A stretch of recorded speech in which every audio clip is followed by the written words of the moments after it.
The following episode contains strong language. Listener advisory is encouraged. Hi. I'm checking in. I'm checking in to the past, future, and present.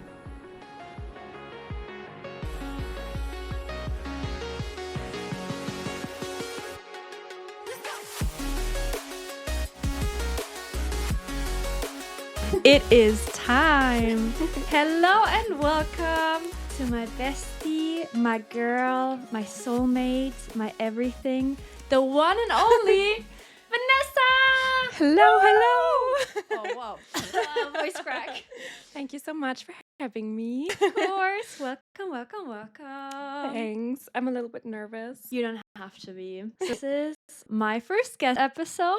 I wrote down some things that we can talk about, and I think the first one that'd be really cool is how we got to know each other. We both started an apprenticeship as speech therapists in a different town. Well, for you, I don't know if it felt like a different town because you grew up not in this town, but outside. Close to it, so Yeah. it wasn't too different for me, honestly. Okay. Yeah, it was like a 30-minute commute, so Yeah. that was really Okay. fine. It was actually crazy because we both started the apprenticeship, and in the end, neither of us needed that year because I quit Yeah. and you went into a different class. It was very kind of unnecessary for us. The only thing that happened for us that mattered was that we met each other. Yeah. Wow! It's gonna be so cringe the entire episode, but I'm cool Really with that. cheesy. I'm cool with that. Same. I'm happy with that. Same. And we sat next to each other, first row. Yeah, but also the background with that is also crazy because we both started a day after because it was the year COVID hit. And I remember we had to get tested if we were positive for COVID, and tests usually took some time. Yeah. So for me, I think I went in there one day after, and it was like 3 places that were still empty where you could choose your to put your stuff, and I chose one that I felt like was nice, and the one next to it was still free. Yeah. And I was wondering who would sit there. And then I remember you walking in, and then you chose to sit next to me. I think I had to. Like, I think you had to, but that's what started us getting to know each other. Yeah. So it was so many coincidences. Yeah, and I think back then you were pretty shy, pretty I want to say self-centered. No, that's not what I want to say.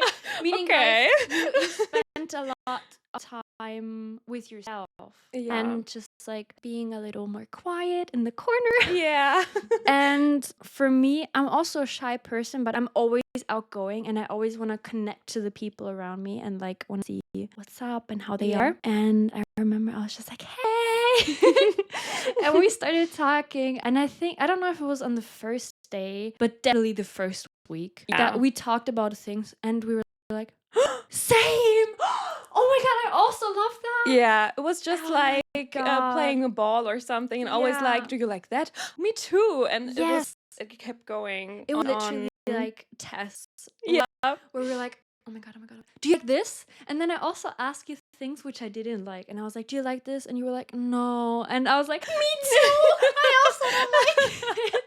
Yeah, I Oh my remember that so God. well. And it's really crazy because it's almost 6 years ago, which is crazy. Because I remember how it felt for me. I felt like I was really an adult.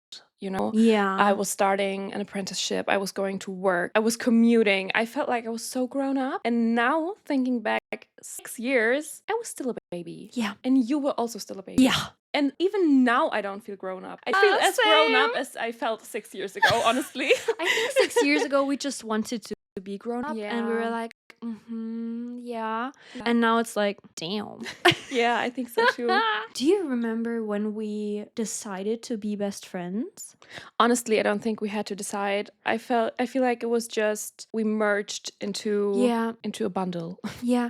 And I think for me it was clear that we were best friends like within the first month. Honestly, same. Or the first 2 weeks, honestly. I don't even know, but definitely in the first month. I remember coming home because I was still living with my parents, and they would ask me how my day was or how my week was, how I was liking the apprenticeship. And I know I didn't talk too much about the apprenticeship itself, but it was always more like, oh my God, I had so much fun today again because we were laughing. We had so much fun. We were talking. It was such an amazing time, even though it was also such a difficult time, especially for me, because I was also really struggling with grief and loss in that time. Yeah. And before starting the apprenticeship, I was not sure how open I could be to new experiences, to new feelings, because I was so involved with myself. Yeah. And now thinking back, how perfectly it all fit in together makes my heart warm. It was such a great time. Like, I remember the afternoon classes with one specific teacher.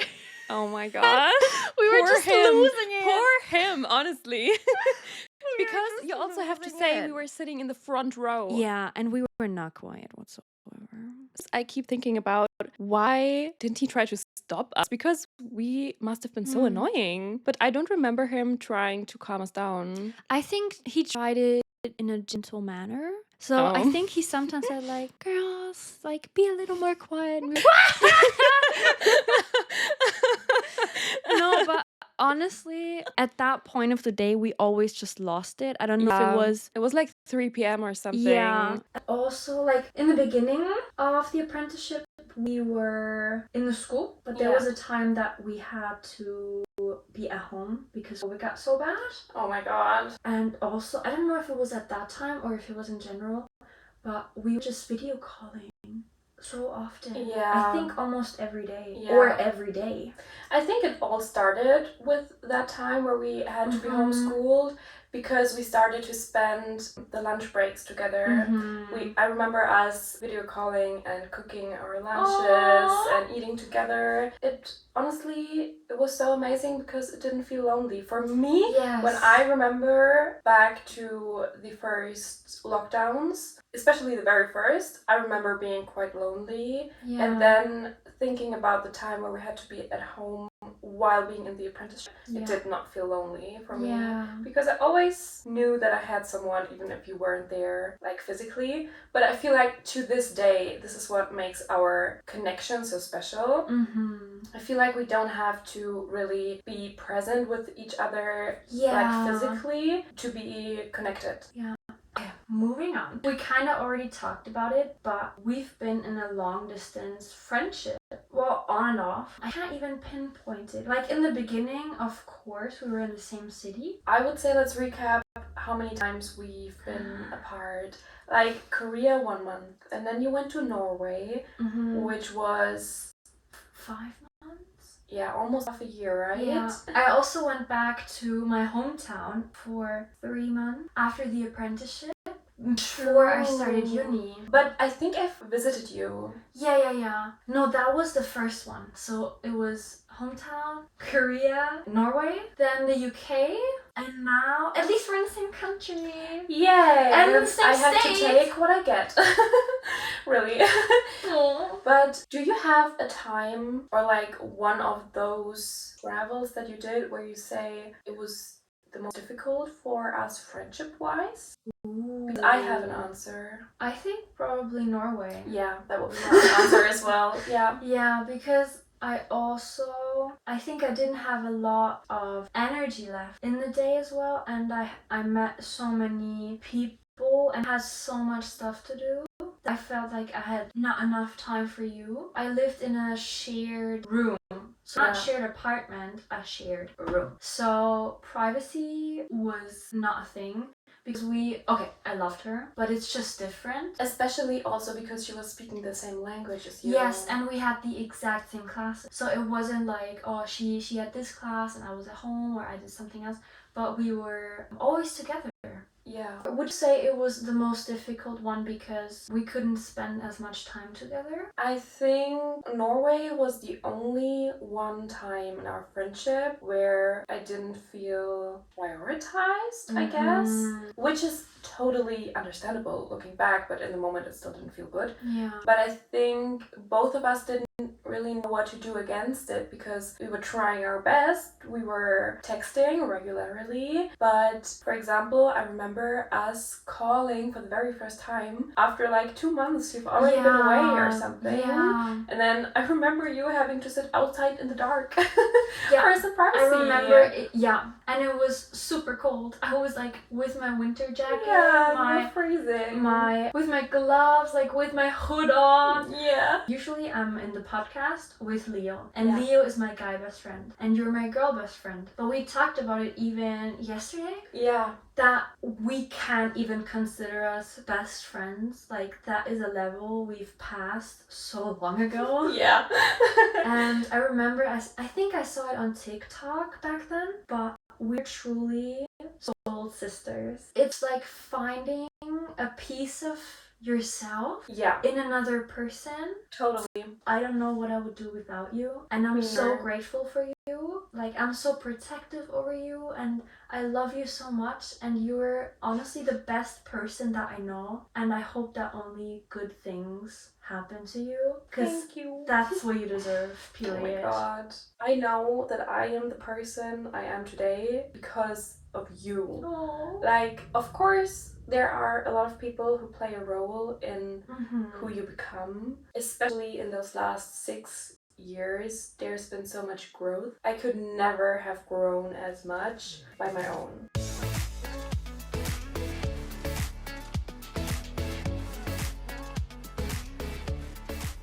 Hello again. We just realized the audio cut off after 10 minutes because my laptop shut down. Amazing. So I'm sure you had a lot of fun listening to the iPad audio. I think we totally drifted off from the topic anyways, Again. because it was about boundaries. Yes. I really have to say that setting boundaries is a skill we developed around the same time. Yeah, I think so. I feel like it's also more empowering if you can exchange experiences. Because usually there's one person who sets the boundary and the other person who has to respect the boundary. Yeah. And you cannot really talk about the boundary in a way where the other one understands the feelings behind it. Yeah. I feel like we usually also have kind of similar boundaries. We can exchange our Definitely. experiences with that so well. And that has also helped me being more confident with my boundaries. Because also, really great tip, I usually, whenever I struggle with it, I keep thinking about, okay, if the roles were reversed and it was you who told me about the situation and it was you who told me I would like to set that boundary, but I'm scared of whatever. Yeah. I keep thinking, okay, what would I advise you? Yeah. And then I try to give myself exactly that advice. Oh, It's that's not always awesome. easy, but really give you a different perspective. Love that for you. Thank you. I should start doing that. Yeah, really. Treat yourself like you would treat your best friend. And then you will have probably a really great life. Yeah, it's true. It's also the Goddamn. same with like eating regularly. Would you want your best friend Exactly. to not eat the whole day? Exactly. No. So eat something. Because Yeah. in the end, you never know what's going to happen. I mean, we will be friends till I die, but you never know. After that as well, excuse you. Yeah, but You think you're getting rid of me that easily? I'll be in the afterlife like, yoo-hoo! But Let's haunt some bitches. Let me see what else I wrote down. yeah, hit me. We kind of already covered that. And then also people pleasing. Oh my god. I think we still do that. Yeah. For me, for example, I realized I will do people pleasing for myself. What do you mean with that?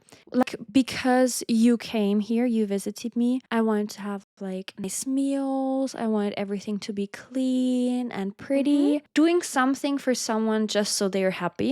Yeah. So do that for myself, just so I'm happy. You know what?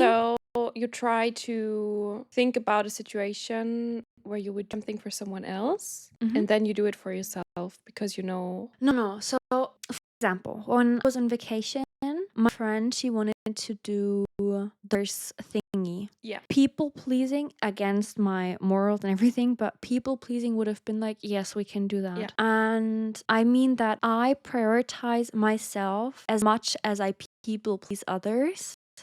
That's what I mean. Okay. For people pleasing, you have to really check in with yourself where it comes from. Yeah. Because I feel like the root of the problem really defines how you tackle that problem. For me, for example, I think people pleasing has come from a place of feeling like my needs wouldn't be, or my wants wouldn't be prioritized anyways. Yeah. So I try to not even have them because then I could not be disappointed. Yeah. Then I knew I had to tackle that problem. I do have my wants and they are valid. And for me, for example, what really helped me was my relationship with my boyfriend because he really showed me that my wants are important and that if I tell him my wants, they will come true. Not all of them, but some of them. And that's great. It really made me way more confident in like sharing my wants because I knew they had like a right to be there and that they would be fulfilled and not ignored. So that's a really different reason than, for example, being scared of making a wrong decision, which I also experienced that, but not as much as the other reason, for example. Do you know what your reason for people pleasing is? I think for attention. So when I was younger, I wanted to have good grades so I would have the attention of my parents and be not rewarded but be praised for it. Yeah. And I feel like meeting others' needs, I felt like that was my job, but I'm not sure why. For me, what's also another point that played a big role, I always felt like I did everything wrong. Oh, because shit. I could not please no matter how hard I tried. That's so sad. So kind of the learning for me, I feel like, was whatever you decide is going to be wrong anyway. So I did not want that job. I did not want to have to decide because if somebody else decides, then it was their job and they are the responsible one, kind of, which is also crazy. Looking back.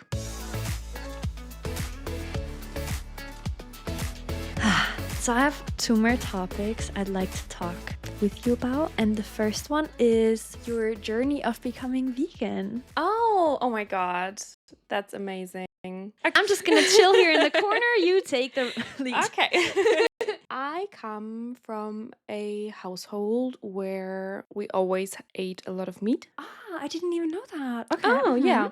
My dad loves barbecues. He loves meat. He loves food in general. He's a really great cook and he always liked to cook with meat. My mom doesn't like to cook as much. I feel like for her it was usually more like we were just cooking what we had or what she knows. If she has a few meals, she rotates them. It was something like that. Basically like you.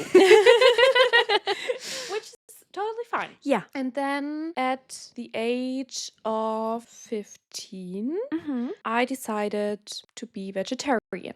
In the years prior to that, always whenever it was like fasting time, like religiously, I always tried to live vegetarian in that time. And then in the year of me turning 15, I also did that. And then I noticed it's really not that difficult. So why do I eat animals? Yeah. And then I stopped. For my dad, the whole world crashed. It was like, oh my God, what should I cook? And what do you eat? And where do you get your protein? Everything like that. But he really managed. And that's great. It was really a great routine. It was really not difficult at all for me. I lived in that way for the past 7 years until last year, where I decided to become vegan. And I feel like a big role played a friend of mine. She also has been vegetarian for quite a long time, and while we built a friendship, we haven't been friends for that long yet. During that time, she became vegan. Yeah. And it really inspired me because we had similar views, similar opinions, and similar struggles. And I saw her doing it, and I was like, okay, you know what? Maybe I should also do that. I have pushed through veganuary before, and it was also always a really good experience. So I wasn't that scared. I feel like what held me back mostly was really what other people would think, what other people would say, and what happens when I visit someone. I don't want them to have like a lot of work because of me, where we are at the people pleaser problem again. Yeah, more like those kind of worries. But I really read more about the topic. I watched some documentaries, and for me, it was clear I became vegetarian because I love animals, Yeah. and the milk industry does not treat animals well. Yeah. It's kind of stupid to say I have animals, so I don't eat them, Yeah. but then I support a system that abuses them. Yeah. And in a world where everything is expensive and everything changes, and we have so many opportunities and so many things to eat, it's so easy to decide what's best for everybody. Yeah. And with everybody, I don't only mean people, but also the animals. Yeah. And then at the same time, it's also we live in a world with climate change, and the economic footprint is so massive when Yeah. it comes to dairy products, Yeah. meat products. It's really, for me, the logical choice to be not entirely vegan necessarily, but plant-based. Yeah. Especially nowadays where there are so many alternatives Mhm. and so many tasty ones. I would say I'm at a point where I don't miss anything except for some cheeses. And those cheeses I ate so unregular that I don't miss them that much. Yeah. I feel like the most difficult part is when you order somewhere, for example, Yeah. especially with Italian places. It's not that common for them to have vegan cheese, for example. For example, when you look at the Asian cuisine, Indian cuisine, Yeah. African cuisine, there are so many plant-based foods, traditional plant-based foods. Yeah. So it's really not that difficult. You just have to be open-minded, Yeah. ready for change, and ready for new experiences. Yeah. The other day, I saw a TikTok where somebody said that apparently it is a popular opinion that people say being vegan is, like, politically speaking, not left because it excludes people of color or people from lower society groups because it's expensive, blah, blah, blah. Say what now? And I was also I like, think meat is the most expensive thing what? you could buy. And Eggs are then so expensive. I was asking myself, am I on the wrong side of TikTok? But I was not, because then there was a person informing why that's wrong. If you look at traditional foods Yeah. from so many cultures, Yeah. there's so much plant-based. And really, eating meat and dairy came with colonialism because the Europeans, I say generally, brought their animals with them, brought the red meat with them. Yeah. And that started everything. Before that, vegan options were really standard because it was cheap. Or for example, when you look at Turkey, in northern Turkey, it's really common to have vegetarian and vegan meals. In southern, it's more with meat, but in the north, for example, it's really vegetarian and vegan still. It's always been there, but now in the times that we live, it's such a topic where everybody needs to have an opinion apparently, and it's really difficult because as the person who is vegan, you know that you are in the right. Yeah. You know that you're doing the right thing and you stand for what you're doing. I know that people hate vegans who are loud, but I will not be silenced. Yeah. Because I know what I'm doing is right, and I can totally understand everybody who says, oh my God, it's a difficult journey for me. Because for me, it was easy, but it took a lot of time. Yeah. It was almost like 10 years. Yeah. So I totally understand if you need time. I totally understand if you're not ready. I totally understand if you're not ready to give up certain products. Yeah. Or if you go somewhere and say, okay, in restaurants, I still want to eat other options, but at home, I want to live plant-based, for example. Anything like that. Every step is amazing. But you should not lose the grand goal. And I think the grand goal should be to one day eat as less animal products as necessary. I realized that we have it so good in Germany because when I was in Spain, it was even hard to be vegetarian, let alone be vegan. In Portugal, it was the same. Really? Yeah. Wow. So vegetarian was okay-ish. Vegan was kind of difficult. Yeah. And usually, although what makes it a bit more difficult or made it a bit more difficult in Portugal was traveling as a couple with one vegan and one person who eats everything. Yeah. Because of course, my boyfriend wanted to experience the local cuisine, but the local cuisine in Portugal is very fish heavy. Yeah. I can imagine. So at a fish place, you will not get anything vegan. You will get something vegetarian maybe, but vegan, no. But also it was a struggle for me internally because it was like, okay, where do I want to stand kind of in the way of him having a nice experience that he wants and me giving up something I stand for. Yeah. In the end, I tried my best. Whenever I had vegan options, I ate vegan options. But I did eat vegetarian a few times. Yeah. Because there was literally no option. Yeah. And you just have to manage. And that is also what I feel like veganism should be like. I think we've come a long way in Germany. I think there are a lot more options. And you can see that a lot more people choose those options compared to other countries. But I think we still have a long way to go. Yeah. But I'm glad that, I don't know when it was, but maybe 5+ years ago, there weren't any alternatives. And now, even if you're like, oh my God, I'd love to eat like a burger, there are options now. Yeah. You can either have like a patty made out of vegetables or beans or something, or specific plant protein that tastes more meaty. Yeah. Like there's so many options now. There's so many mushrooms that taste like meat as well. Ooh. Woo!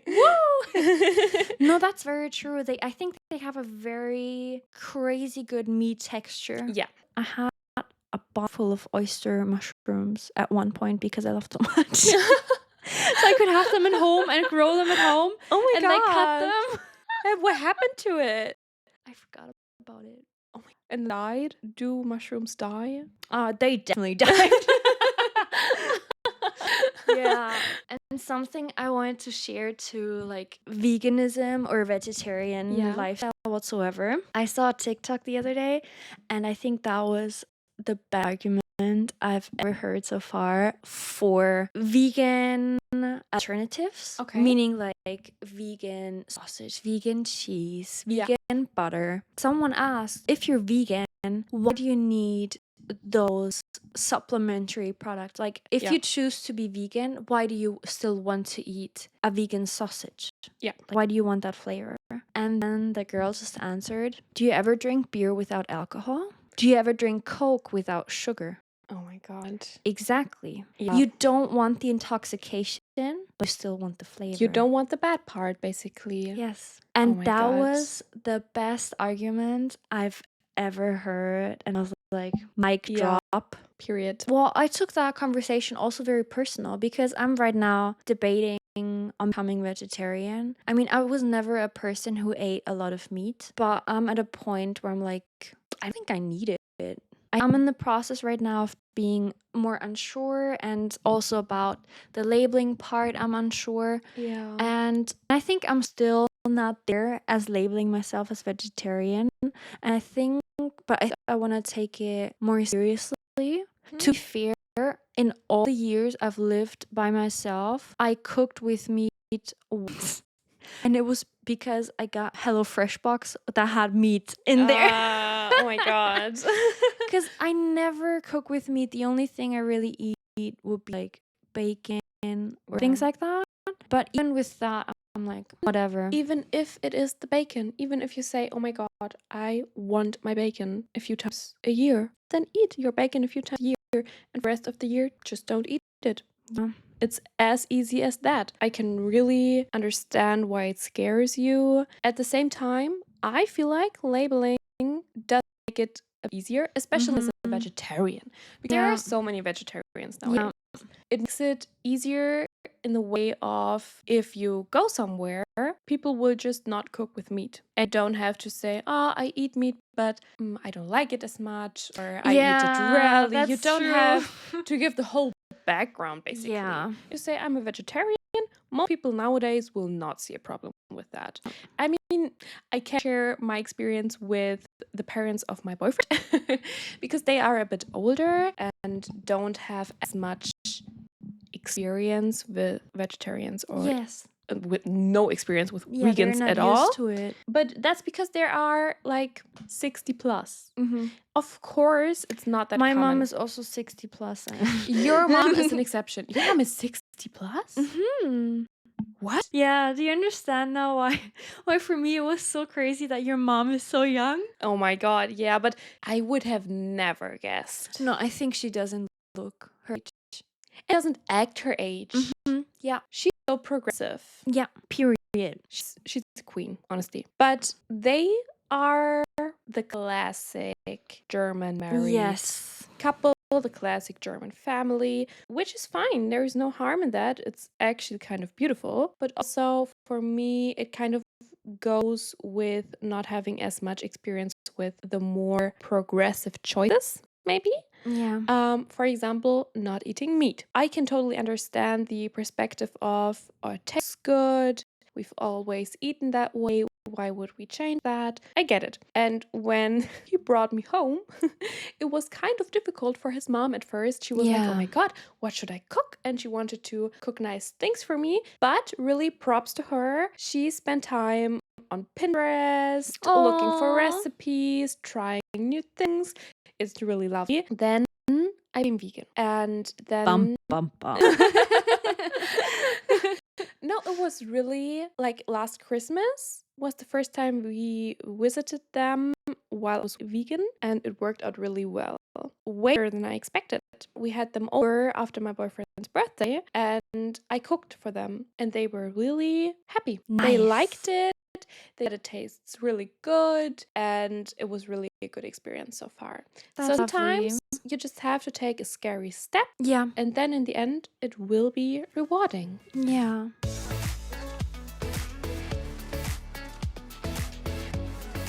Want to move on to one another last topic? Okay.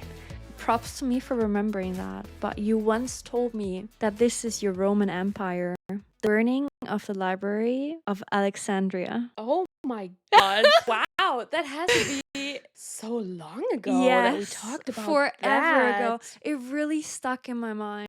Ever since then, I was like, wow. Oh my gosh. So yeah, if you want to talk about it. What do you know about the burning? Well, I researched a little bit on Google and TikTok. I saw that it's still like nobody knows how and why it burnt. And then some are suspecting Caesar. The goal was basically that they wanted to have all the knowledge of the world, and everyone who docked in Alexandria had to give them all of their books. Yeah. They made a copy, and usually they gave them the copies back. That's mainly what I know, and that we lost so much knowledge because of that, and they could have advanced like crazy. Yeah. You consider it maybe the very first university that has ever been there. Yeah. Because it really was a place where all the knowledge of the world, with every topic, with literature, with physics, with maths, with chemics, everything you could think of, you could find there. And it was all on papyrus rolls. And it kind of is a myth that we lost everything due to Caesar because it was not destroyed in one fire, but with many small fires as well as years of neglect due to war. So it burned and then it could be saved. And there was war and nobody took good care of it, and then it burned again, and it was just a big, in history, it's a big blow of destroying, basically, like due to so many circumstances. So it was not one person who destroyed it, but so many more. Yeah. And the sad thing is we did not only lose a lot of those papyrus rolls due to fire, but also the important time frame was like, I don't know, 100 years after that, where every roll that had been saved should be translated or like copied into books. Problem is, books were so expensive because it was made with leather, and leather was really a precious thing that you did not have a lot of because you needed the animals for other things, obviously. So you did not have like that much leather as compared to as many roles you still had. Yeah. So smart people from the past had to decide, okay, which roles do we copy Yeah. and which roles do we not copy? Yeah. And during that process, there was so much knowledge lost because you just simply could not. Imagine you had like 1,000 roles left and you only had 100 books. That's like the math we're speaking of. Like it's a lot. And there have been in the past so many new developments, or like not speaking necessarily in the years we live now, but also 1700s. There's Yeah. been so many new things that have been developed, and the question always will be above everything. Couldn't we have done it sooner? Couldn't we have advanced sooner? Couldn't we have good medicine sooner? Couldn't we have discovered that the world is not flat, for example? Way sooner, because there were so many smart people, and all the knowledge of all smart people has been in one place, and then it just got lost. Yeah. I will never stop thinking about what could have been possible. Mm-hmm. And it's really sad that I feel like almost nobody knows about it. Yeah. So many people have never heard of it. Yeah. And I don't even remember where I learned it for the first time. For me, for sure, not in school. No, for me neither. 100%. Neither. But it might have been in a museum. Maybe? I'm not even sure. Because I once went to a museum book related. And I think when it came to like the change of papyrus rolls to books made of leather, there it was mentioned and it intrigued me, so I researched it. I think that was it. It's really, for me, also sad how we know about it. Yeah. It's difficult because obviously we can't go back in time, but I really would have liked to know what it must have been like to be there, because it was not only a place where everything was collected, but there have been working so many people, so many smart people. Yeah. And really, Alexandria was like the knowledge capital of the world. Yeah. And that's so amazing. Don't even know anything about our time right now, where I would say is the knowledge capital right now. Do you know? I don't know if there is one. I mean, the times are changing so much, and you can basically get anything in the internet regarding informations. I'm thinking, as England, like a great library or something like that, like Oxford, sure, Cambridge, right? or something. Yeah. Maybe it could be that. Maybe. Yeah. For not America. I'm also not sure about.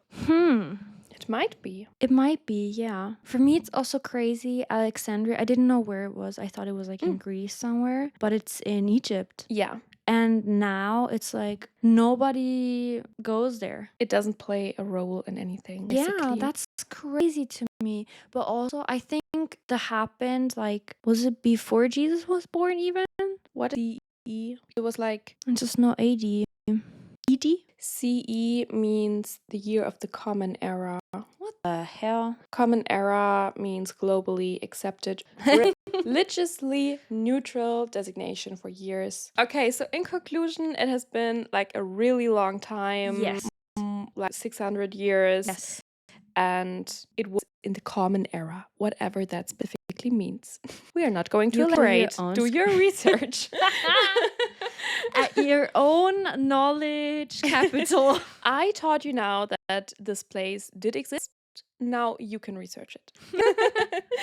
But really, yeah, it's just a tragedy. Yeah. And for me, it's so sad thinking about especially how nobody cares about it nowadays. Yeah. I mean, what should we do? We can't do anything about it, but I feel like especially in schools, it should be taught. I think it's important to know, to make sure that it doesn't happen again, for example. Yeah. I think a scary thing that could happen if war breaks out is that like the universities and libraries are destroyed. Yeah. And I mean, right now what's happening in the US is they're banning some books. And I think that's just a preform. And I think it's important to enable knowledge, Totally. to offer it, and to make sure that you can have access to knowledge. Although I Yeah. can only encourage buying physical books. I myself own 2 Kindles. I am a Kindle girl. I love it.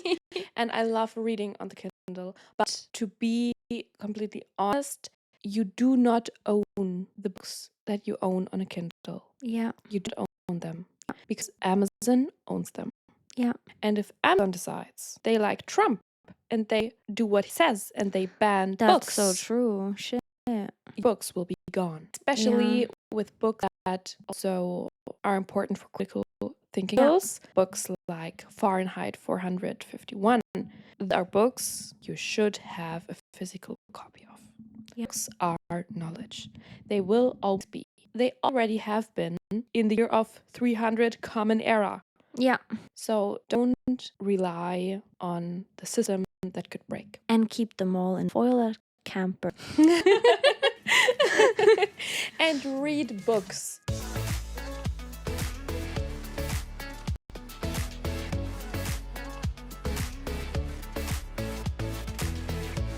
I have 3 questions. The first question is, what is your favorite shared experience with Emmy? Oh my god. Okay, let me think about this.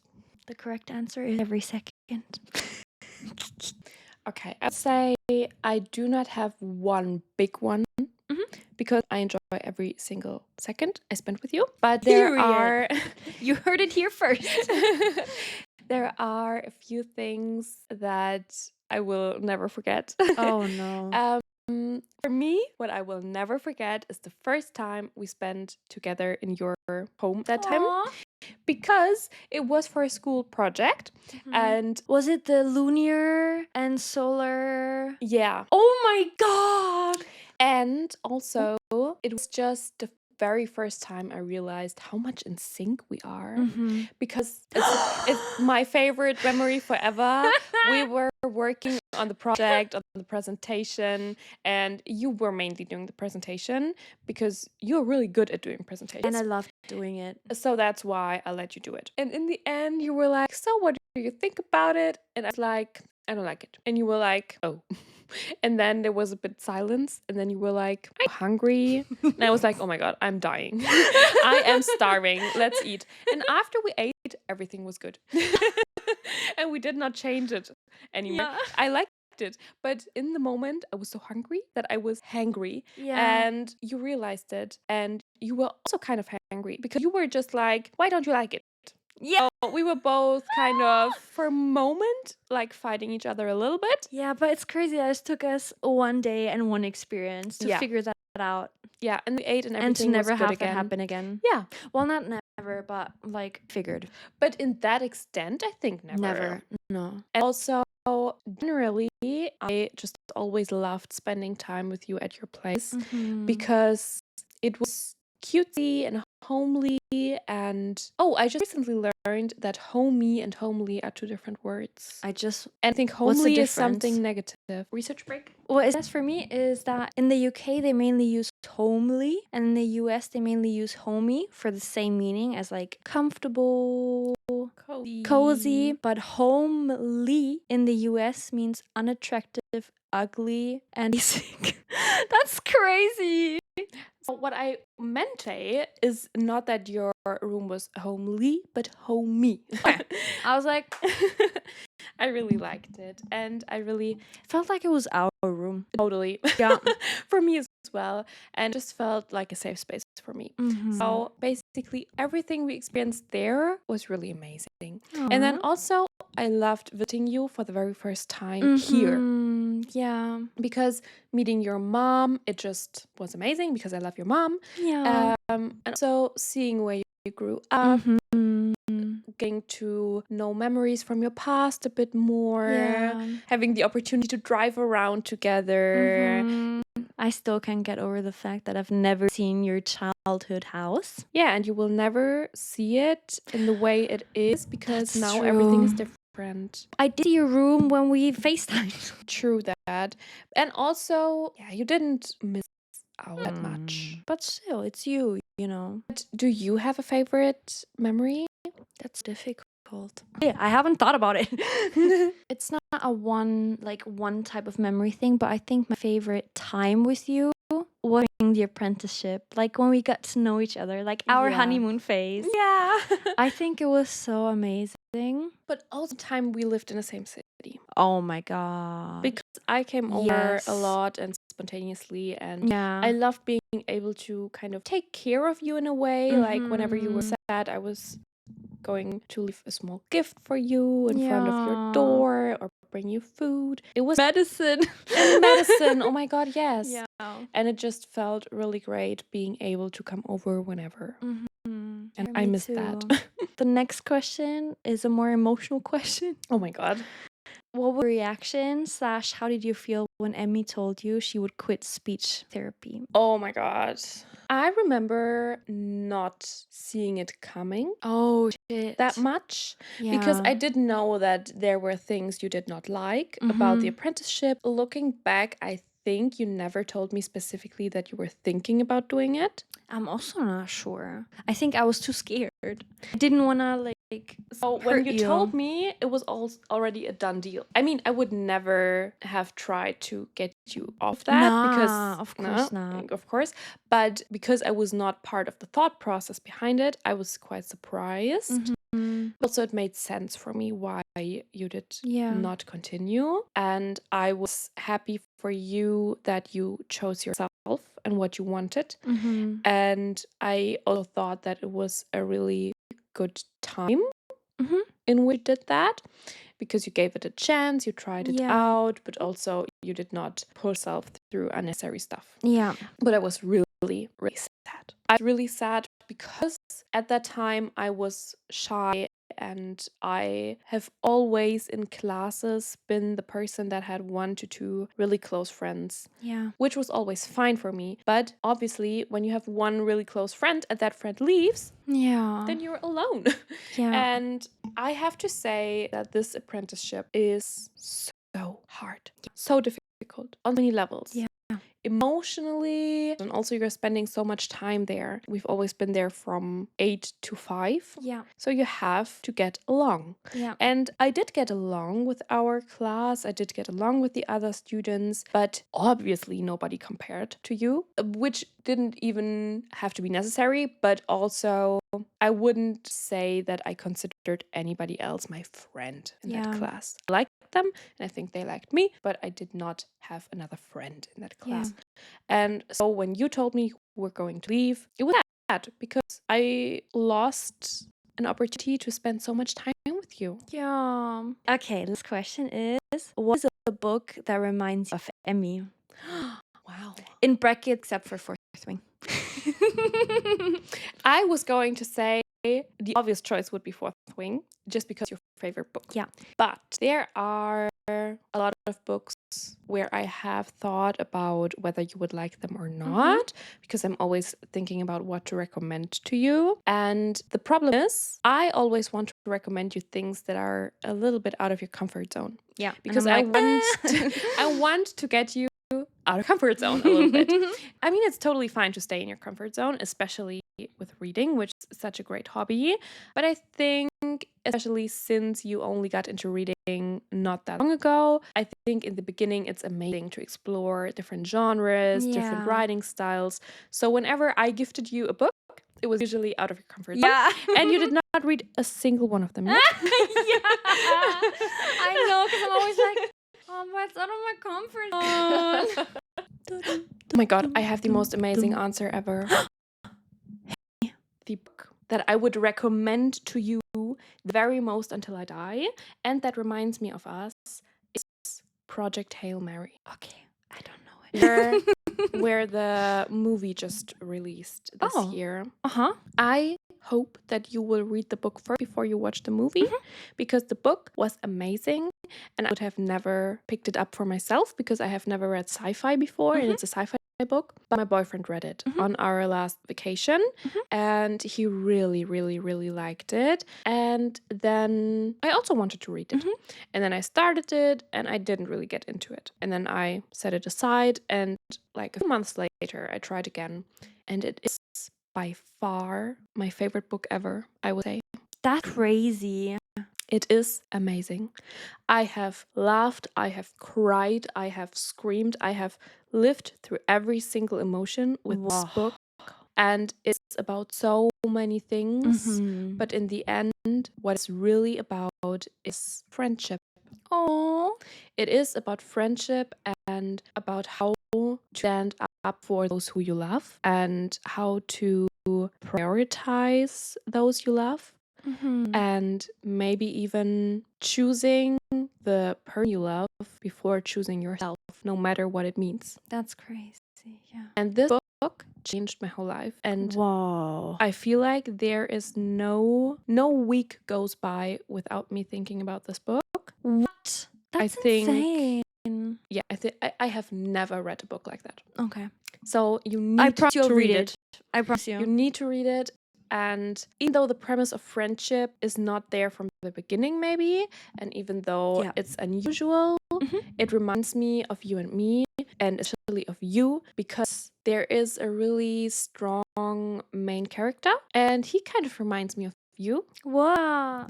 Thank you. in a lot of ways. And just the friendship itself reminds me of our friendship, because I know, like we said a 1,000 times today already, we would choose each other every single time. Yeah. Do you have a book recommendation or a book that reminds you of? Well, yes. I know where this is going, because we are reading the same book series right now, and I have not continued reading at the moment. Yes. And it drives one of us crazy, and it's not me. Honestly, Shatami, the Shatami series. Is it the recommendation, or does it remind you of me? It's a recommendation. Okay. The thing is, I read fantasy. I love fantasy. No, but it's like the characters are really intense. I think. I can be a side character. No, I think Juliet Farrar. So like Shatami series. Amazing. Also, the fact that that's the main character of my favorite series Aw. says a lot about you. Thank you. No, really. I will continue reading it today. I usually ended with like a cutesy word. I don't know if you want to say something as well. I want to say thank you so much for having me, not Of only to you, but course. also to Leo. And I really always enjoy listening to your episodes. Ah, that's very kind. I had really a lot of fun talking to you. Yay! I mean, that was to be expected. Yeah, but it was still. honestly what we do anyway, plus microphones. And in English. And in English, plus set out topics. Yeah. Which is good, because whenever we talk just without topics, we just get lost. yeah. I don't know. I'm very grateful for the opportunity, and I had a lot of fun. Me too. And it was a really nice way to connect. Yeah. And yeah, I just hope that you guys keep having fun with your podcast. I Thank think you. it's so cool that you're doing this. And Thank you. yeah, I will keep listening. Yay! All right. Just good affirmations.